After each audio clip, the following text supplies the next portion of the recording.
All right, good people out there in the land of the USA, whatever you want to call it. We're going to do another one of these interviews. We got a sister on the phone. We got Sister C. How you doing, Sister C? Fine. How are you? Oh, I'm good. It's a Sunday evening. Say that again, please. It's good to be on here. Oh, it's wonderful to have you. You will be our first female guest, and Well, thank you. it'll be good for the people out there to hear female versus just Brother Iration and Rasaki Maskani and a male. Now we got a female, so it's all good. Brother Iration, I'm gonna let you take over this one. Okay, good afternoon, sir. I'm here. This is Brother Iration, and we have Sister C. Williams, Black Revolutionary, and we're just going to jump right into it. Let's get the whole thing going. Yes. All right, sister. Sister with a lot of life experience, real tough. Sister C, we just going to get right into it. I guess one of the first things I just like to have your view on is the status of the male and black-female relationships here in America. That's Amerikka.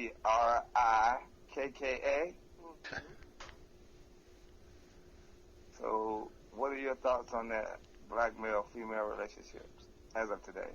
Well, as of today, I believe that the black male and the black female relationships is a good thing when you're dealing with the black woman and the black man. You want to, me personally, I like to stay within my race. And that's not being prejudiced or anything like that. But you have an understanding of your man, of the black male. And the black male should have understanding of the black female. As a couple, we go through a lot, but our struggle is very real. And when we fight hard, and we should fight together instead of being apart. So that's one thought that I have. Okay, now let me ask you, what do you think the actual status of the relationship for black males and females, even just in terms of having favorable dialogue and being able to work together on one accord? As of today, how do you see the relationship? Well, as of today, I see it's been broken. I mean, it's kind of lost at the moment, and that's because you have so much going on today as far as the black female and the black male. They really don't know how to sit down anymore and kind of quite understand each other and what each other wants and don't wants and do's and nots and whatever. They just the average black woman now, she's more content with what she wants instead of what the male wants. Okay. Or what her man wants. So you're saying there's a little bit. You think there's sometimes a little bit of selfishness within some of them. We're not going to classify all women and all men the same, but in general, you're saying a lot of them are selfish. Any other attributes, positive or negative? Yes, and on the male side of it, I think that he doesn't understand the feelings that women have. The black woman. Let me say that. I think he doesn't understand a lot of her feelings and sometimes the things that she has to go through as being a black female. Now, don't get me wrong. Yes, it's hard for our black men out here. And black women supposed to stand behind their men because behind every good man, there's a good black woman, right? That's what they say. So, okay, you both supposed to work together, but sometimes you got the teams out here that don't know how to work together. You have the ones going to the left when you have the men going to the right. And if he keeps going to the right and the woman keeps going to the left, they can't have anything, right? Yeah, so basically what you're saying then there is some apparent value in teamwork as far as people, man and woman, being able to work together. Now let me ask you this question. With the status of these broken relationships in general, how does that, in your opinion, how does that affect the black family structure? Well, it affects it a great deal because, I mean, the family has been broken. Once the male has been taken out of the home. Sometimes you got the male where he's taken out of the home. Sometimes you have the female where she's just went to another male or something like of that nature. It's just a lot that goes on when the home's been broken up. We don't have our black males to be our role models anymore. We don't have our black women to be role models anymore for our children. It's just a lot of things that plays a key role. So I guess it would be safe to say that in families, and the male are supposed to bring certain attributes to strengthen the family. Let's just say for instance, should a black male bring, let's say, discipline to the family? Definitely. He should bring the discipline, yes, of course. Okay. Should he be the insurance to make sure that the family has a place to stay, food, transportation? He should be the insurance? Yes. Okay. Yes, that's true. But you also have your woman, which has her role, that not only is she supposed to make sure to want to ensure that the black male is doing his part, but to ensure that she's doing her part as well, so he won't be out there alone. So what kind of attributes you think would be the making of a good black family woman if she had the right man? Well, if you had the right, if the white black man had the right black woman, I can only see a true gem out of that. And the reason why I say that, because if y'all working together and you're on the same page and you see eye to eye, you can't go wrong. Okay. So I would say that would be truly a gift. Okay. Because that's what the way it's supposed to be. You know, when you got a black man out here, he's doing everything that he can to keep his family up and going, and everything's running and going smoothly. Well, the black woman's supposed to do her part as well, and she's supposed to be strong and have his back and make sure that he's up to par to be able to keep doing what he's doing. Okay.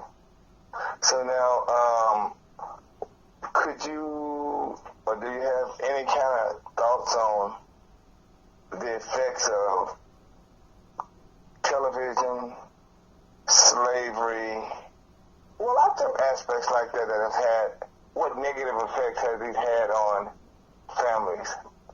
Well, I mean, in today's society right now, with television, you got all the things that negativity that takes away from our children, the things that takes away from us being a family, because on television they show subliminal messages which has gay people. I'm not trying to be prejudiced against the gays, but this is not how our modern family is supposed to be. This is not. We're supposed to have a modern family with like two girls, a boy and girl, and husband and wife, not two gays raising a boy and a girl. You know what I'm saying? Right. So it would be safe to say that television, news media, right now they're trying to get you to believe that good is bad and bad is good. And bad is good. And so many people buy into the European concepts, right? And it's really not a good thing for the black family structure. No, it's not at all. Safe to say? Exactly, it's not at all. Okay. Not at all. So can I interlude here or intercede, whatever the correct word is? Well, I'm listening to the conversation here, and I'm kind of hearing a few different things. Well, one thing, when you talk about the black family and the negative aspects that contribute to the dismantling of the black family, I'm hearing that maybe there's a lot of confusion there. There may be confusion because a lot of things are being accepted. For example, the homosexuality was mentioned, and if you have homosexuality, it takes away from the black male and female relationship developing, whereas where you could have offspring, you know, understanding male and female roles in the home, different things of that nature. I know it's a lot, you know, when it comes to families being, you know, people being confused on what they should do when you have a variety of things that's against the family. So I heard that. I also heard, I was thinking that I was going to ask, what are the direct effects, mental effects on slavery when it comes to the black family? You said, what are the mental effects? Well, yeah, but mentally, how did slavery mentally contribute to the breaking down of the black family? Because first of all, they start taking the black male out of the home. See, when you start and degrading our black men.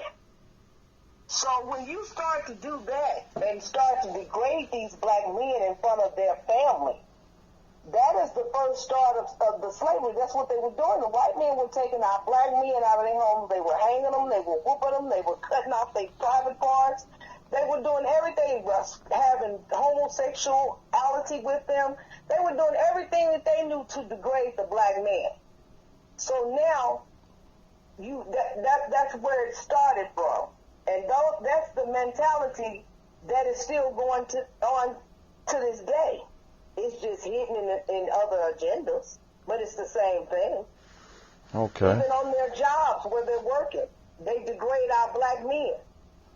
You know. So, I mean, those to me would be some of the mental. Starting out, basically. So it would be safe to say that the black woman really feels like, well, my black man can't protect me. And weak. They would look at him as a weak man. Right, and instead of maybe understanding the environment that we live in, and maybe even understanding the fact that usually every time a young black man or black man goes out of his door, if he has a job to go to, there's a strong possibility that he may not even come home. Right. So understanding that, if the women understood that factor of it, maybe that would help in enhancing the relationship between the black male and the black female. Now, is there anything that you could... I'm sorry, Brother Ross, keep in mind, is there any more you want to say? Yeah, keep going, because I had a question. Oh yeah, let me ask this. What are some things that we could do as black males and females to reform ourselves, to get our minds in a place where we could build positive and healthy relationships? Well, first of all, you both have to sit down as a couple and loyal. You first have to learn some loyalty. Put some loyalty in your relationship. Some honesty and trust. You have to start learning how to trust each other again, and how to be loyal to one another. You don't have anything if you can't sit down and have a conversation and have some trust and some loyalty in it. I think that would start to be the base of it. If you and that person, you and your mate can actually sit down and you can go about how to plan different things that can make your life a little bit better, or your household a little bit better. I feel like you need to start with trust and honesty first. Okay, would that be sort of like a recognition of some faults before you could reform? I think you have to recognize that you have this issue, because some people try to push it aside. Well, you instead can't of push it aside. Yeah. You have to lay everything out on the table. If you don't lay everything out on the table, you cannot start fresh with anything. You cannot start fresh with a relationship. You cannot start fresh with a marriage until you come clean with everything on each side. That's you and her, or whoever it may be. You have to come clean with what you got going on. And if you're not true to what you got going on, It's nothing going to never be right for you, regardless to where you go, however you go about doing it. So therefore, any kind of relationship or marriage. Okay, therefore, what I'm seeing here is that a person, I think the male individually and the female individually first had to recognize that something is actually going on for you to lay it out on the table and be willing, to be willing to sit down and agree that, well, look, I accept my part in what's going on, and then we can move forward with the reforming of the individual and the couple. That's a kind of like my thoughts, but yeah, okay. Well, you have to take on responsibilities of your actions. You always supposed to lay everything out on the table, and once it's been put out there, you're not supposed to go back and pick it up again. Once you two walk away from that table and you've laid everything out there and you discussed everything, you cannot come back 2 or 3 months down the line and say, oh, but you done this. Oh, but you did, bring it back up and throw it up in my face. You see what I'm saying? You can't do it like doing tick for tack. Let me say it like that. You can't do it like that. Once you put everything out on the table, you have to leave it out there. Work on it. Well, let me say this now. So when these couples are interacting, these couples are looking at each other, looking at the physical person and the beauty and maybe some of the things that they possess and the things they say. But in my opinion, when you're connecting, interacting with the opposite sex, you're interacting with concepts more so than a person. You're interacting with their past experiences and what they've drawn from that. And now some people from their past experiences, it's hard to make sense with them if they're bringing you nonsense, or it's hard to communicate with them if they stuck or they're bringing some of their past baggage. And would you agree with that? Well, I agree with that, but when you have that comes into play, if and when you have that come into play, it's just like I said before, you can't, if a person don't have reasoning or some type of understanding with you can't reason with that person. You have to let that person be where they are. You can't keep going back and forth, because eventually you get tired out. It's draining. If they're not trying to see nothing, other than just what they want. Other than what they want, it's not going to work. So you might as well just let it. They say let it fly. I say let them stay where they are. Okay. What they call, my dad used to say, selling their own mess, resting their own mess. That's what sometimes you have to do a relationship. It doesn't mean that all is lost, because whatever that person didn't do or couldn't, it's plenty of the women out here, it's plenty of the men out here. It's just all in who you chose to deal with. And probably what level you can accept and cannot accept. And that's true. Okay, Brother Iration, I want you to give an example of what do you mean coming with concepts? You have to explain that, please. Well, okay, first of all, we go to school in a European-dominated society. Okay, we've taken on their indoctrination. It's really not an educational system. We grow up watching their televisions, their concepts, their way of living. Television throws a lot of things at you. Oh man, I mean, it's just so many different things. And even and I don't want to knock religion, anybody's religion, because I don't think anyone is better than the other. But even religion has different concepts that are formulated in people's minds. Okay. And once these concepts are embedded in people's mind, even if you okay, give me an example, please. Be more specific. I need an example.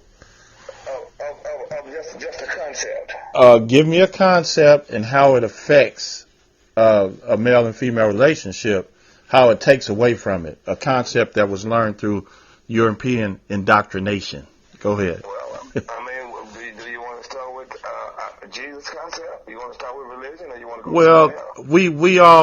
we've heard a lot of Jesus examples. Let's go something else.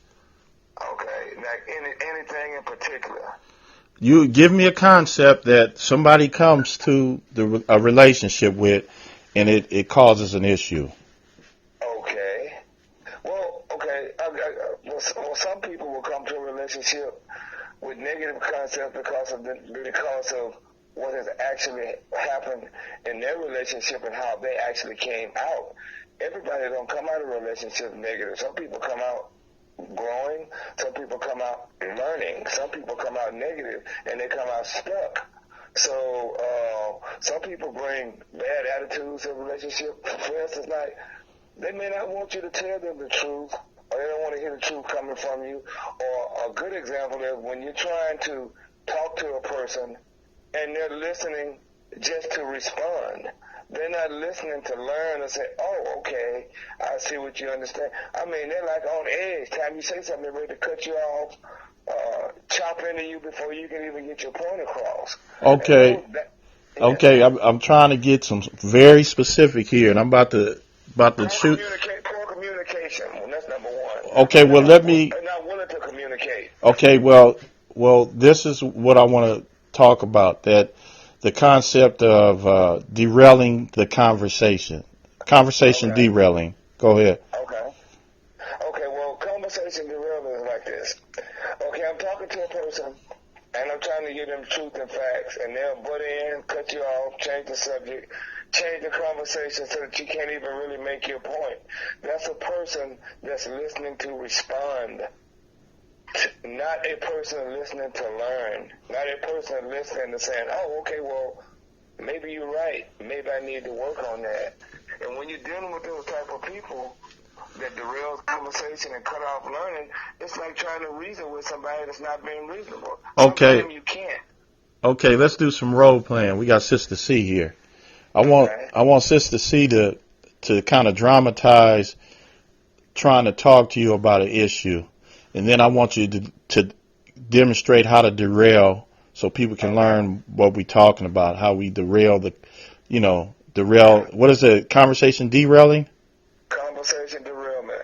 Derailment. Conversation derailment. Okay, go ahead. Come on, Sister C, tell Ray about something and see how he's going to derail from the issue. Okay. Honey, today I was at work and I had my supervisor was trying to tell me something, and I was trying to learn this job, but so y'all must be going together then, huh? Y'all dating or something? You been seeing him or something? No, honey, no, it's nothing like that, no. I can't trust you or something? Of course you can trust me. I'm just saying that. What you and your supervisor doing at Walmart together? Well, no, it wasn't at Walmart. We was at work, honey, and he was showing me how to do a particular job. What was he showing you how to do? Well, driving this clapboard truck. I think he been hitting on you. Oh, no, dear. You know I wasn't there today. So, excuse me, let me interject here. So you saying by instead of Sister C is trying to tell you something, and you start derailing the conversation by accusing her of doing certain things. Mm-hmm. That's one way of derailing the conversation. Another way of derailing is just changing the topic altogether, which I just did, like 2 or 3 times before she can even get it out. Yeah. Wow. So it's so you think that's a element of how relationships can be damaged or continue to be damaged? Oh, if I was listening to learn and listening to communicate, I would let her go ahead and finish saying what she has to say. Don't jump the gun. Don't cut her off. Don't put her on this track or take off this track. I need to listen to what she has to say and be understanding and hear what she has to say. Mm-hmm. Then I can respond. Right. Appropriately. The best thing it is in the world, and communication is too. It plays a big major key. Wow. I got a question for Sister C. I'm listening. Okay, now, what I've noticed and what people have been telling me is that because people are kind of in each other's presence at the present time due to COVID-19, couples are always together, and then I'm hearing that people are starting to have even greater issues in their relationship. Do you think that a person, or a couple can? Why is it that a couple, or let me rephrase this a little bit. Let me get this straight. Do you think that COVID-19 is causing relationships to get worse? No, I don't think COVID-19 has anything to do with it. Now, don't get me wrong, I don't believe in the COVID-19. Okay, let me say that first and foremost. But I will say this. I think maybe the reason why couples are having their issues right now is because they're in each other's space. Because every couple needs their space, you know. So I believe that by them being around each other all the time, 24/7, they don't know how to communicate because they never had been in that situation before. So now that they're in that setting, they don't know how to react to it. So that's what I think that's going on. I think they really need to sit down and talk to each other and try to find out some more things that they can do together while they doing this COVID-19 mess. So, you know, that's how I look at it. Well, I would say COVID-19, I don't know the validity of it, but we are affected, and just because we're in a system of white supremacy racism, the system dictates what we do. So we do have to make adjustments. And if it's not, you know, I've been having a lot of conversations with people. If it's not totally accurate what they're putting out there, it's still something that we're affected by, and we don't know exactly what the agenda is. We can assume. We don't know exactly what the agenda is. I know it's coming to biological warfare, if you ask me. Of course, I agree. And I mean, a lot of people are saying that I'm talking to computer tech people, and they're saying that, you know, some type of genome. I'm starting to get more and more information, and it's something. But you know, okay, well, brother Iration, go ahead now. What you gonna contribute to this? I wanted to ask Sister C, what is her viewing on all the recent killings of black men and recent hangings of young blacks in America, and any suggested solutions for the problems? Okay. Well, what I think about, I really think it's really sad, and I think it's so sad that we as a whole, I'm going to say a whole, our whole entire race, I feel like it's sad because we've been through so much for so long. And I am a true revolutionary person. I believe that we should, I feel like fight, the thing of it is you're going to have to fight back, regardless of I'm like Malcolm X, seriously.